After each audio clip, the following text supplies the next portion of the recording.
at her. And she's looking at him, and I know that look. Or, I should say, I remember that look. And then she walks by me, maybe 4 feet away on the wide, watery sidewalk, and doesn't shift her eyes in my direction, not in the slightest. She's looking down, and I understand why. The silver platforms, the cratered old sidewalk, a broken reef of wooden pallets. She's picking her way through it. She's clutching her coat. It's buttonless and just a little tattered, the color of raspberry pudding, and not waterproof, not warm at all. I recall precisely how it felt to wear that coat. Its chill, silky lining, the shiver as you shrugged it over a slip dress. I remember how the wind and the water went right through it. On a raw night, that silky lining could make you feel colder than if you were wearing nothing at all. The coat was purchased at the Salvation Army on 8th Avenue and 22nd Street. Still there, I believe. He is holding the taxi door open. His smile is dimpled, in the shadows, his expression wryly pleased. She climbs in. I climb in.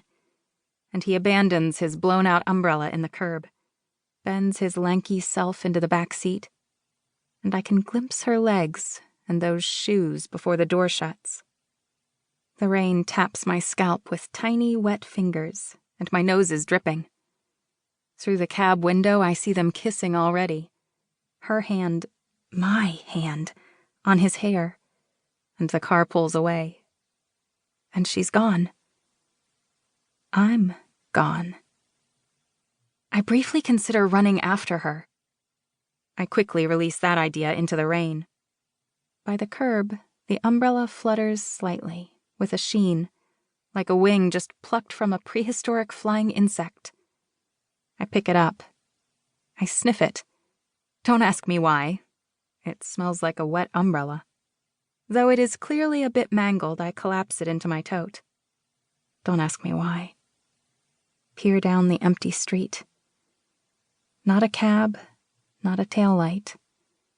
Only, a few blocks down, a yellow traffic signal strung in midair, blinking stupidly. I feel shaky and breathless, slightly dizzy and maybe a tiny bit weepy then. I saw her. It was me. Me! It was most definitely none other.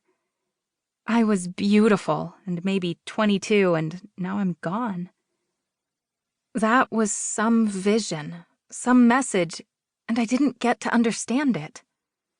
The vision vanished and left me soaked and cabless. My husband would be swirling his vodka and ice in front of his laptop.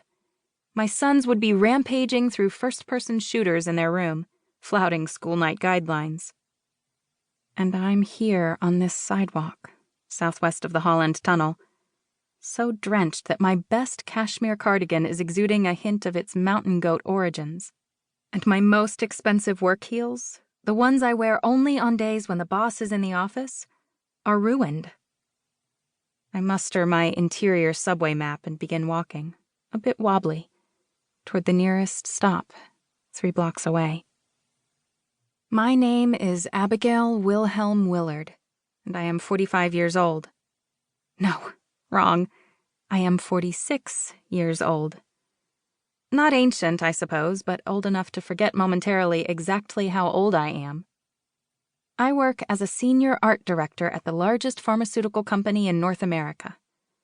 I live with my beloved husband, Dennis, and my sweet teenage sons, Pete and Benjamin, in a narrow Brooklyn 2-story house with crusty old moldings and chipped marble mantels, and a boiler due to break down this winter.